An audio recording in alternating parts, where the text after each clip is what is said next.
धर्मेंद्र जी फतेहपुर से। सदगुरुदेव भगवान के चरणों में सादर दंडवत प्रणाम। गुरुदेव भगवान, गृहस्थी में किसानी की सेवा है। पिताजी सहयोग करते हैं, लेकिन उनका व्यवहार दूसरों के प्रति गाली देना, अहंकार करना, निंदा करना, ऐसा वो करते हैं तो भगवत भाव हमारा छूट जाता है, क्रोध आ जाता है, जलन होने लगती है। क्या करें? भगवत भाव तो रखना ही है। हीटर हो चाहे फ्रिज हो, अर्थात शीतलता प्रदान करने वाला हो चाहे गर्मी प्रदान करने वाला हो, दोनों चलते तो बिजली से ही है ना। तो ऐसे ही गाली देने वाला हो या पूजा करने वाला हो, दोनों में प्रभु ही है, इसमें तो कोई संशय नहीं है। तो भाव क्यों बिगाड़ो?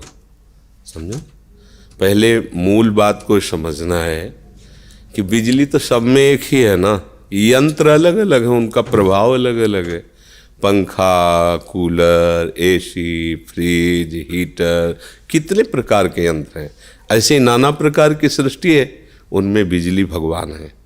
ये मूल में बात याद रखोगे तो अब बिजली कट गई तो सब यंत्र ऐसे खड़े हैं, भगवान सब में है। ये यंत्र का अलग अलग प्रभाव है। हमारे करण है ना, मन बुद्धि चित्त अहंकार, मलिन है तो गाली बक रहे हैं, निर्मल है तो भगवान नाम कीर्तन कर रहे हैं, मलिन है तो दूसरों का अपमान कर रहे हैं, पवित्र हैं तो अपना मान रहित होकर दूसरों को सम्मान। तो ये गुण दोष है, तत्व उसी में वही है, भाव तो बिगाड़ना ही नहीं है। अच्छा, रही कोई भी बात की, जैसे किसानी है, व्यापार है, नौकरी है, ये सेवा है। हम सब भगवान के सेवक हैं, पूरी सृष्टि भगवान की है, अलग अलग डिपार्टमेंट बटे हुए हैं। कोई विरक्त है, कोई गृहस्थ है, कोई व्यापारी है, कोई किसान। उसी सृष्टि संचालक प्रभु की सब सेवा कर रहे हैं। आप प्रभु की सेवा मानकर किसानी करें, अतिथि और माता पिता का सम्मान करें। वो कैसे है नहीं देखना है।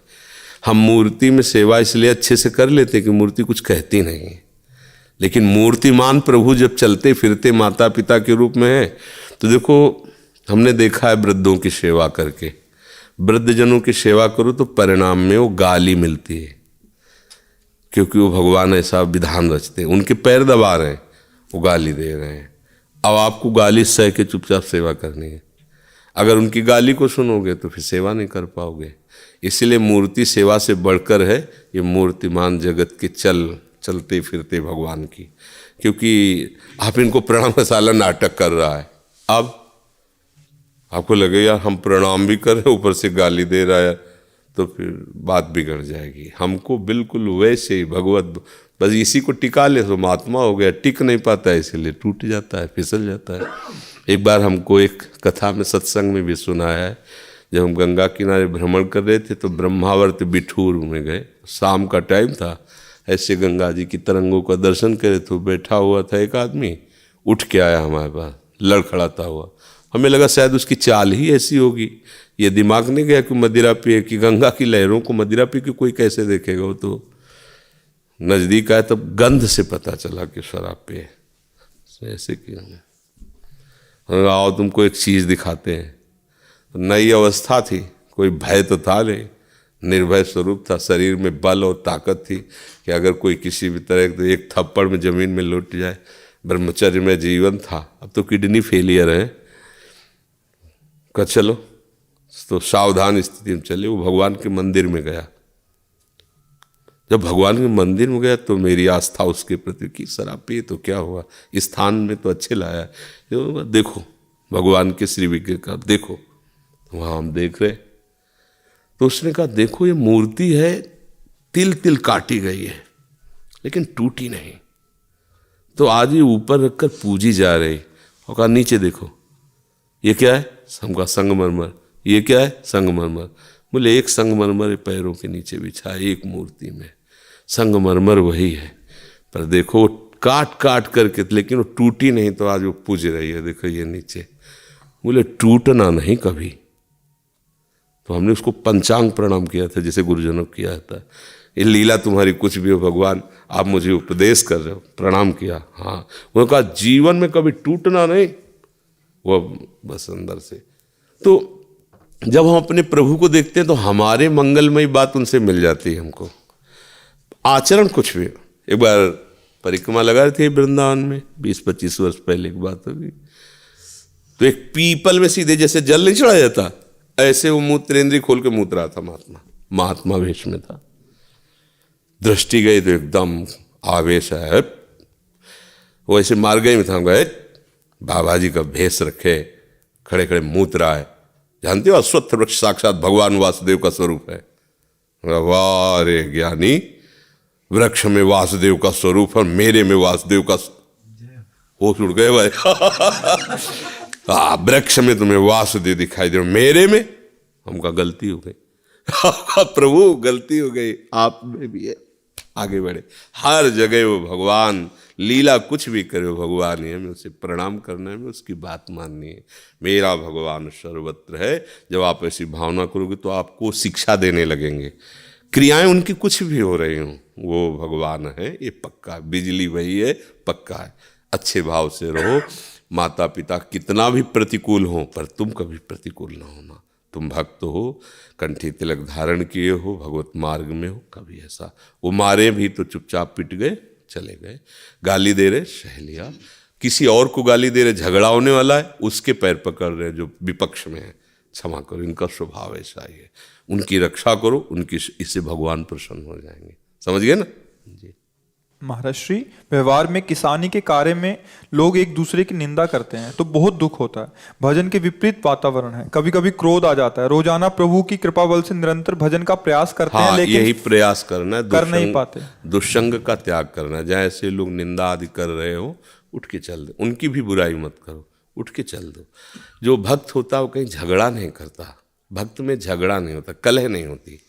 वो भगवान के नाम का जप करके इतना शीतल रहता है, कोई प्रभाव नहीं। उनका स्वभाव है, वो अपने स्वभाव में विचर रहे हैं। आपका उनके स्वभाव में स्वभाव नहीं मिलना चाहिए। आप अपने अलग भाव से रहो, नाम जप करते रहो। कोई कहे कैसे जा रहे हो, कोई बहाना बता दे, लघु शंका लगी, सोच लगी, पिंड छुड़ाओ। ऐसे अगर कहोगे आप गाली दे रहे हो, निंदा कर रहे हो, तो आप नीच हो, फिर आप नहीं चल पाओगे। फिर वही बात आप में आ जाएगी, क्योंकि वही बात आप कर रहे हो। आप दुष्ट हो, नीच हो, निंदा करते हो, तो आप क्या कर रहे हो? आप कहाँ भगवत भाव रख पा रहे हो? ना हमें देखना है, ना हमें छेड़ना है, ना हमें रुकना है। अपने मार्ग में चल। ये जब परमार्थ में भजन करोगे तो कला आ जाती है, युक्ति जिसे कहते हैं। युक्ति से मुक्ति है। हर बंधन से मुक्ति युक्ति से होती है। गुरु प्रदत्त नाम मंत्र का जप करते हुए तो आपको अंदर ही मार्ग मिल जाएगा। इससे कैसे बचना है, इससे कैसे बचना है। पूरा संसार आपके खिलाफ है, आपको केवल भगवत मार्ग में चलना है। ऐसे भाव से यहाँ चला जाता है। संसार में हमारा कोई सपोर्ट करने वाला नहीं। कैसे? जैसे कोई हमें बहुत प्यार कर रहा है, बहुत प्रणाम कर रहा है, नमस्कार कर रहा है, वो भी हमारे विपक्ष में है, क्योंकि हमारा मन खिंचेगा अनुकूलता में, सम्मान में तो गए ना। पूरा संसार हमारे को परमार्थ से रोकने के लिए है। हमको पूरे संसार में न कोई शत्रु बनाना, न कोई मित्र बनाना, चुपचाप निकल जाना अकेले। प्रेम गलियत सांकरी तामे दो न समाये, कोई साथी नहीं मिलेगा। आप सोचो कि सब अनुकूल होकर के हमारे चले, हम फिर भक्ति करें, भूल जाओ। अभी क्या, जैसे जैसे कदम बढ़ाओगे वैसे वैसा प्रश्न आता जाएगा। बड़े बड़े प्रश्न आते हैं, बड़े बड़े संतों में आए। मीरा जी को देवरई ऐसा विरोधी मिल गया कि हाहाकार मचाया था पूरे जीवन में। नरसिंह जी की भाभी ऐसी थी कि विरोध ही करने लगी। प्रहलाद जी का बाप ही ऐसा था कि विरोध करने लगा। विभीषण जी का भाई ही था कि जो विरोध में खड़ा हो गया। घर ही में रच दिए जाते हैं। तो बस चुप शांत अपना काम बनाओ। अर्चना जी, जय जय श्री हित हरिवंश महाराज श्री, आपके चरणों में बार बार बलिहारी। महाराज श्री, बहुत करीब से श्री जी ने दिखा दिया कि संसार में सुख नहीं है, तो भी ये मन बार बार संसार के संबंध की क्योंकि अभी नहीं माना है। जैसे स्वप्न में हम देख ले कि जग गए और अमुक काम कर रहे हैं, तो स्वप्न में तो देख रहे हैं, अभी जगे थोड़ी है। और उसको लगता है मैं जग गया हूं, मैं जग के काम कर रहा हूं, लेकिन वो स्वप्न में एक स्वप्न देख रहा है जगने का। ऐसे जैसे लगता है कि हम जान गए संसार सब झूठा है, कोई अपना नहीं है। ये भी उसी झूठे का एक झूठा है, जान नहीं गए। जे ही जानोगे ते ही समस्त भोगों से स्वाभाविक वैराग्य और भगवान के चरणों में अनुराग दोनों एक साथ हो जाएगा और वो भगवत स्वरूप में स्थित हो जाए। फिर उसे समझाना नहीं पड़ेगा ये त्यागना है, ये पकड़ना है, वो अपने स्वभाव में आ जाएगा। होए विवेक मोह भ्रम भागा, तब सब विषय विलास विरागा। जब जान गए तो कैसे मन जा रहा है। हमें कोई विश्वसनीय आदमी बता दे जो खीर आपके सामने परोसी गई, नहीं धीरज कान में आग विष है इसमें, और भला वो विष खा लो तो आपको हम जाने। हाँ, आपको जबरदस्ती भी खा जाओ तो आप बंद कर लो, नहीं विष है। शास्त्र और गुरुजन कह रहे हैं ये विष से भी बड़े भयानक है, कहाँ मान रहे हैं? वो तो चिल्ला चिल्ला कर भगवान भी कह रहे हैं, शास्त्र भी कह रहे हैं, दुखालयम दुख योनया, हम कहाँ समझ पा रहे हैं? तो इसलिए अभी सही माने में हम जाना नहीं है, वैसे ही स्वाप्निक जानना है। वस्तु को जब हम जान लेंगे तो फिर जानत तुम्हें तुम्हें हो जाएगी, फिर वो भगवत स्वरूप हो जाता है, उसे कोई विषय आकर्षण नहीं करता। खूब नाम जप करो, शास्त्र स्वाध्याय करो, संतों के वचनों को सुनो, उनका मनन करो, उनको जीवन में उतारो, तब असलियत में जानकारी आएगी। असलियत में जानकारी का मतलब ही, इसकी जानकारी होने का मतलब है जितेंद्रिय हो जाना। श्रद्धावान लभते ज्ञानम तत्परा संयतेंद्रिया। जहां आपको ज्ञान हुआ तो उसके परायण हुए तो आपकी इंद्रियां संयमित हो गई। जहां इंद्रियां संयमित हुई तो फिर अब बोध हो गया, अब ज्ञानम लब्ध्वा पराम शांति मचिरेणादि गच्छति। अब भगवत स्वरूप ऐसे आनंद में भारी से भारी दुख या भारी से भारी सुख उसको खींच नहीं सकता। नुकेशा जी राजस्थान से। राधा वल्लभ श्री हरिवंश। गुरुदेव आपके चरणों में कोटि कोटि वंदन। गुरुदेव, बहुत समझाने पर भी बच्चे और घर वाले शौच के बाद स्नान नहीं करते। महाराज जी, इस परिस्थिति में मैं क्या करूं? तुम पवित्र रहो, जो जैसा है सब भगवत स्वरूप है। हम पवित्र हैं, हम अपनी वैष्णव पद्धति से चले, जैसा है। हम सबको संभाल नहीं सकते, हम अपने को संभालें, अपने मन को संभालें। हम अपनी भक्ति किसी पे थोपे नहीं, चाहे बेटा हो, चाहे भाई हो, चाहे पति हो, चाहे परिवार के सदस्य हो। प्रार्थना कर दे, नहीं चलते तो फिर हमें गुस्सा भी नहीं करना, हमें अपने को पवित्र रखना है, अपना कार्य करना। मान लो वो बिना नहाए रसोई में घुस जाते हैं, ऐसा वैसा, बिल्कुल चिढ़ो मत, नाराज मत हो। प्रभु सब देख रहे हैं, उनमें भी प्रभु है। आप अपनी प्रक्रिया में लगे, आप अपने प्रभु के लिए परम पवित्र है आपका भाव। रसोई पवित्र नहीं, आपका भाव। आप जो पवित्र भाव से, दैन्य भाव से, देखो भगवान विभीषण जी से कह रहे हैं कि मुझे पता है कि आप कैसे भक्ति करते हो। जैसे 32 दांतों के बीच में जिह्वा, ऐसे आपकी भक्ति हो रही है। जिम दर्शनन मो जीव विचारी। तो कहते तुम सारी खे संत प्रेम हो रहे, धरो देह नहीं। आप जैसे महात्माओं के लिए मैं अवतार धारण करता हूँ। जब आप विकट और विषम परिस्थिति में भी अपने धर्म का पालन करेंगी, भजन करेंगी, तो भगवान रीझ जाएंगे। वो सब कुछ जानते हो, सर्वज्ञ हैं। आपकी तरफ से त्रुटि न हो, कोई त्रुटि कर रहा है वो त्रुटि तुम्हारे ऊपर लागू नहीं होगी। आपको कोई सोच के ये छू लेता है तो आपको बार बार नहाने की जरूरत नहीं। राधा राधा राधा। अपवित्रः पवित्रो वा सर्वावस्थांगतोपि वः यः स्मरेत पुंडरीकाक्षम सवायाभ्यंतर शुचि। वो बाह्य और अभ्यंतर से उसी क्षण पवित्र हो जाता है जहाँ पुंडरीकाक्ष कमल नयन भगवान का स्मरण किया। राधा वल्लभ राधा वल्लभ, पवित्र हो गए, आप चिंता न करो। राजेश खोसला जी, लुधियाना पंजाब से। जय जय श्री हरिवंश। गुरुदेव आपके चरणों में कोटि कोटि प्रणाम। गुरुजी, मेरा एक प्रश्न है। गुरुजी, आपसे सुना है कि ये शरीर तो 5 तत्व का है और 5 तत्व में ही विलीन हो जाता है। आत्मा अजर अमर अविनाशी है। फिर गुरुजी, मृत्यु किसकी होती है? भ्रम की, अज्ञान की, मोह की, आसक्ति की, माने हुए कल्पनात्मक भ्रम की। इस 5 भौतिक शरीर में ममता कर ली और ऐसी ममता कर ली कि मैं ही शरीर हूँ। अब शरीर है मृत्यु वाला तो उसकी मृत्यु हो जाती है। यद्यपि वो उस समय भी नहीं मरता है, पर मानने के कारण उसको जन्म जैसा भी प्रतीत होता है और मृत्यु जैसा। जन्मना और मृत्यु होना ऐसा समझ लो गाढ़ नींद और जग जाना। पर इसमें एक ये रहता है कि इसी शरीर में सोते हो, इसी शरीर में जगते हो, इसलिए मृत्यु और जन्म जैसा नहीं लगता। क्योंकि जगे तो फिर वही सैया, फिर वही। और मृत्यु एक ऐसी गाढ़ नींद है जिसमें जगने पर सब दृश्य बदल जाएगा। जब जगोगे तो माता पिता दूसरे, दृश्य दूसरा, घर दूसरा, यही क्रम चल रहा है। वास्तविक मरना किसी का नहीं होता है।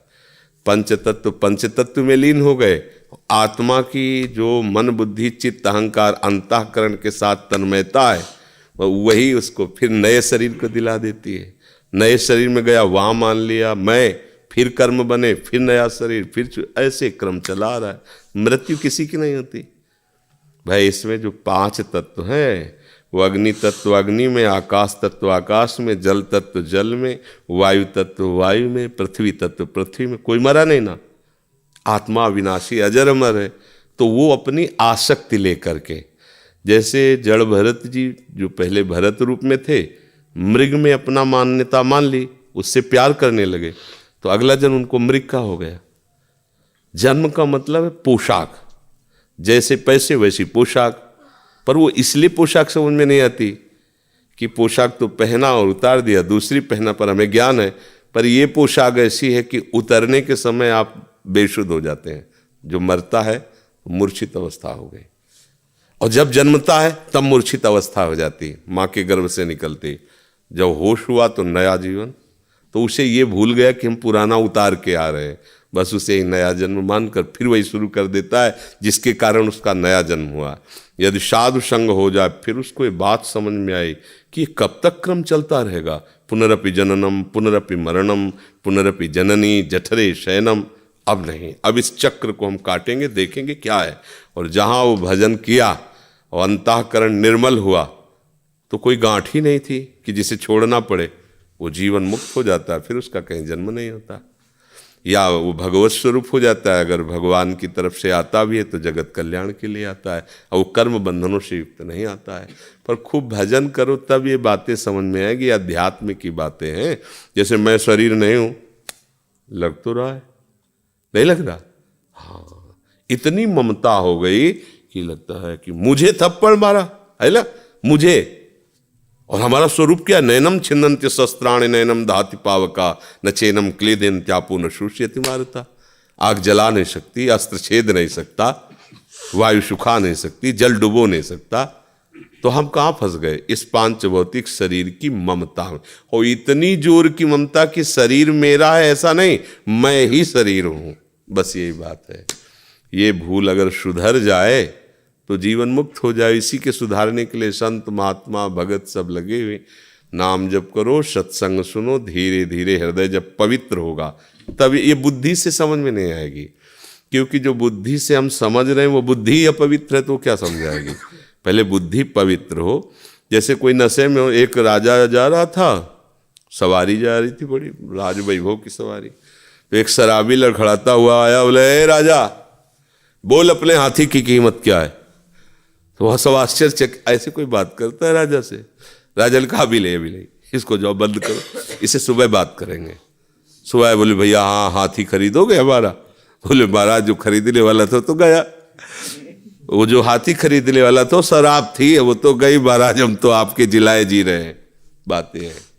अभी जो हमारी बुद्धि है वो अभिमान में है, विषय रस में है। जहाँ पवित्र होगी तो ऐसे दिखाई देगा, शरीर अलग अपना अलग, तभी तो जीवन मुक्त हो जाता है। अगर ऐसा ना हो तो ये जितने महात्मा जन जो वास्तविक भगवान के मार्ग में, ये कैसे जीवन मुक्त होते? इसी शरीर में फंसे रहते, फिर उनका जन्म नहीं होता। जो इस शरीर से जीते जी आसक्ति खत्म कर देते हैं। अभी भजन बल से होता है, दूसरा कोई इसमें बुद्धि उद्धि काम नहीं करेगी। खूब नाम जप करो, राधा राधा राधा राधा, धीरे धीरे वो सब ज्ञान आ जाता है। गुरुजी, मृत्यु होने के बाद मनुष्य के कर्मों का भुगतान कौन करता है? उसका अच्छा या बुरा फल किसको मिलता है?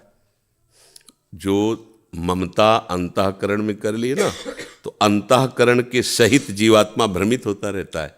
एक पुरंजनोपाख्यान भागवत में है, बहुत सुंदर व्याख्यान है, पर वो थोड़ा बुद्धि पवित्र हो तो समझ सकता है।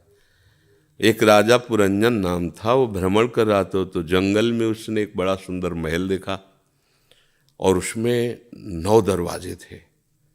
बड़ा उसमें देखा एक बड़ी सुंदरी स्त्री टहल रही और वो किसी युवक पुरुष का वरण करना चाहती है। पुरंजन आसक्त हो ही गया और वो वरण करना ही चाहती थी। दोनों उसी महल में विहार करने लगे। पुरंजन इतना आसक्त हो गया कि पुरंजनी के सिवा और कुछ याद नहीं रहा। जब मरा तो वही पुरंजनी की याद रही, तो अगले जन्म में वो स्त्री बना जा करके। तो उदाहरण उसमें दिया गया, पुरंजनी है बुद्धि, वो महल है, ये जंगल है संसार, और जीव है पुरंजन, पुर में रंजन करने वाला। अब वो फंस गया बुद्धि में। अब बुद्धि कहती ये खाओ राजी, ये सूंघो राजी, ये देखो ये ठीक नहीं है, नहीं ठीक है, ये हाँ जैसा हो, कठपुतली की तरह बुद्धि के अधीन हो गया, इसलिए बंद गया। अगर बुद्धि को अपने अधीन, आज का सत्संग इनमें से किसने सुना है? जो सुना होगा तो उसमें, ये शरीर एक रथ है, इस रथ में बैठा हुआ आत्मा इसका रथी है, बुद्धि इसकी सारथी है, मन लगाम है और इंद्रियां घोड़े हैं। जो बुद्धिमान सारथी हो, घोड़ों की लगाम कस के इंद्रियों को ठीक भगवत मार्ग में चलावे तो मंजिल मिल जाए। पर अब शराब पिए ड्राइवर हो तो पूरा परिवार ही नष्ट हो जाएगा, वो तो ऐसी जगह भिड़ा देगा जा करके। तो ये बुद्धि इस समय शराब के नशे में है। ये जो मोह मदिरा है, अज्ञान है, विषयों में सुख है, देखो कितना पागल आदमी है, अपने थोड़े सुख के लिए दूसरे को जला देता है, मार देता है, काट देता है, हिंसा कर, कितना पागल आदमी है, कितनी उसकी बुद्धि भ्रष्ट हो गई है। बुद्धि अगर ड्राइवर सही, ना भूल करके ऐसी गलती नहीं। पहली तो बात, जैसे हमें अपना शरीर प्रिय, ऐसे हर जीव को शरीर प्रिय। बोले आज मुर्गा, आज बकरा, आज ये क्या हो रहा है? व्यभिचार में उतरे तो अपने ही शरीर जैसे दूसरे शरीरों को जला रहे हैं, काट रहे हैं, मार रहे हैं। ये सब क्या है? पागल लोग हैं, नशे में हैं, बुद्धि उनकी। अब इनको पागलों को जानते हो? पागल खाना यमराजपुरी है। ऐसे पागलों की सही दवा जो है यमपुरी में होती है। वहाँ कोई जुगाड़ नहीं बचने का, भोग केवल दुख भोगना है। जैसे स्वर्ग है सुख भोगने के लिए, ऐसे नरक है दुख भोगने के लिए, मृत्युलोक है मिश्रित, सुख दुख दोनों भोगने के लिए है। भाई अगर बुद्धि शुद्ध हो जाए तो सब बात बन जाए। अब बुद्धि गलत है तो उसी बुद्धि में अपनापन किए हुए मन में, इंद्रियों में, तो ये पूरा डिपार्टमेंट सहित आगे जन्म लेता है जा करके। वही इंद्री, वही मन, वही बुद्धि। देखो छोटा बच्चा है, ऐसे पुचकारो प्रसन्न हो जाता है, जानता है ये इशारा किसका है, ऐसे करो रोने लगता है। माँ अपने स्तन पकड़ाती है, पीने लगता है। ये कैसे जाना? उसे किसने सिखाया? किसी विद्यालय गया क्या? अभी तो पैदा हुआ। ये सब पूरा डिपार्टमेंट कई जन्मों से वो देख रहा है, भोग रहा है। जैसे जैसे विकास होता है वैसे वैसे अंदर छुपी हुई आदतें, स्वभाव। बोले बड़ा दुष्ट है तो बालक पर बड़ा दुष्ट है। बोले बड़ा शुद्ध विवेकी है, छोटा तो बालक गंभीर रहता है। कोई ये क्या पुराने संस्कार उसके इंद्रियों के साथ है। ये खेल तभी बंद होगा जब मन प्रभु में लग जाए, बुद्धि प्रभु में लग जाए, आप प्रभु में लग जाए, इंद्रियां प्रभु में लग जाए, अपना माना हुआ सब तो आप प्रभुमय हो जाएंगे। खत्म हो गया खेल। पर ये बहुत बड़ी बात है, सब समेट करके प्रभु में लगाना। तो जैसे बने वैसे नाम जप करो, ये सब मंगल कर देगा। भाव कुभाव अनखाल शहु, नाम जपत मंगल दिस। ये ज्ञान होना नाम के ही बल से है, अन्यथा चाहे शास्त्र पढ़ के ज्ञान कर लो पर शरीर ही का पोषण होता रहता है। शरीर का दुलार, आज जो सत्संग में था ना, इंद्रियों की गुलामी, विषयों के भोग की सारी चाटुकारिता, प्रवचन करते हैं, 4 लोग रीझ जाते हैं, रुपया पैसा आता है उसका भोग भोगते हैं। बात तो वही हुई, जिसको हम काटने के लिए ज्ञान प्राप्त किया था उसी को सजा रहे हैं, तो ज्ञान क्या हुआ? ज्ञान ही तो है। हम अज्ञान को ही ज्ञान के रूप में मान रहे हैं, ऐसा ज्ञान नहीं। ज्ञान तो वही है कि ब्रह्मादि के भोग सब विषम लागता है। विश्वत ब्रह्मादि के भोग, ये तो मृत्युलोक के भोग हैं। स्वर्ग आदि के तो ब्रह्मादि के भोग सब विषम। नारायण ब्रज चंद की लगन ले, भगवत प्रेमी महात्मा को कोई लुभायमान कर सके वो केवल कृष्ण है, दूसरा नहीं। अब वो उतनी ऊंचाई पर चढ़ने के लिए प्रयास करो, नाम जप करो, प्रभु से प्रार्थना करो, वो सब कुछ कर देंगे। क्योंकि देखो हम प्रभु के हैं, इसमें कोई संशय नहीं। प्रभु का अंश जीव है, कोई संशय नहीं। वो अपने अंशी को पुकारे तो बल मिल जाएगा। एक ही बालक स्कूल जा रहा था, बड़ा सा पत्थर रास्ते में पड़ा था, सकरी गली थी। पिता उसे छोड़ने आया था, वो दूर से खड़ा देख रहा है। बालक प्रयास कर रहा है, पत्थर नहीं हटा पा रहा, हार के बैठ जाता है। तो उसने कहा, ए तेरे को बैठने की जरूरत नहीं है, अभी मेरा जो बल है वो तेरा ही बल है। अभी तू पूर्ण बलवान नहीं है, तेरा पूर्ण बल होगा मेरा बल लगाकर। तू मेरा बच्चा है, चल। और लगाई ताकत, उसको अलग कर दिया। तो हम तो हैं बच्चे, माया के पत्थर को नहीं हटा सकते अपने मार्ग से, तो हम पुकारें अपने पिता को, और भगवत बल आ जाएगा तो फिर वो 1 सेकंड में बना देंगे। मामेव ये प्रपद्यन्ते, तो माया में ताम तरंती थे। अब क्या होता है, हम अपना बल लगा के जब हार जाते तो फिर विषयों का सेवन करने लगते हैं। पर ये याद नहीं आती कि हमारा बल अधूरा है, हमारा बल पूरा तभी होगा जब अपने अंशी प्रभु को पुकारेंगे, उनके पुकारते ही उनका बल तो बड़ा आश्चर्य में बल है। एक छोटा सा सांप का बच्चा गरुड़ को खा जाए, ये सुमेर पर्वत धूल की तरह हो जाए, भगवान का विष अमृत हो जाए, ऐसा हो जाता है। भगवान का बल बहुत बड़ा बल है, पर हम लोग उस बल से परिचित नहीं हैं। तो जहाँ आसपास किसी का आश्रय लिया तो हम भूल जाते हैं कि भगवान भी है, कोई भगवान का बल है। अपना बल लगा लगा के हार गया गजेंद्र, जब अपने अंशी को पुकारा तो देखो बलवान हो गए, बाहर हो गया। अपना बल लगा के हार गई द्रौपदी जी, जब अंशी भगवान को पुकारा तो यहाँ से वस्त्र नहीं हट पाया, भगवान वस्त्र ही बन गए, भगवान वस्त्र ही बन गए। तो हम भगवान को पुकारे तो हमें अध्यात्म बल मिलेगा, तो हम माया पर विजय प्राप्त कर सकते हैं। शैलेंद्र मिश्रा जी। श्री हरिवंश महाराज जी, आपके चरणों में कोटि कोटि नमन। गुरुदेव, मेरा सवाल ये है कि इस संसार सागर में मेरी ये आत्मा का भ्रमण चल रहा है। मैं जहाँ जहाँ जाता हूँ उन्हीं चीज़ों का दर्शन होता है और मेरी आत्मा के होने का बोध होता है, लेकिन मैं और मेरा का अर्थ मेरे शरीर के भाव से नहीं है। कृपया इस पे थोड़ा प्रकाश डालिए महाराज।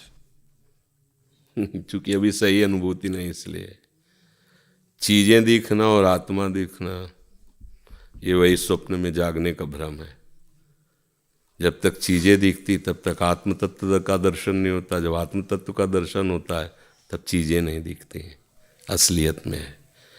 सर्वम खलमिदम ब्रह्म ने नास्ति किंचन तस्मा शास्त्रम प्रमाणम थे। अपनी अनुभूति शास्त्र से प्रमाणित होनी चाहिए। क्या शास्त्र कह रहा है? वासुदेवा सर्वम,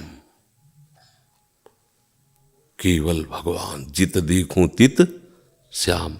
तो यदि हम अपने सवाल को जो गलत है उसे गलत मानेंगे तो सही लगा पाएंगे, अगर गलत सवाल को भी सही मान लिया तो फिर हम व्यर्थ में अपने को गणितज्ञ कहेंगे। सवाल जब जांचने वाला जांचेगा तो जीरो रख देगा, आपको लगेगा इतनी मेहनत करके हमने लिखा है तो सही, अभी गलत है सवाल, अभी ठीक उत्तर नहीं है। अभी नाम जप करो, और जब यह अनुभव होने लगेगा तो ये वाणी का विषय नहीं है, ये स्वयं अनुभव गम में भजें जय संता।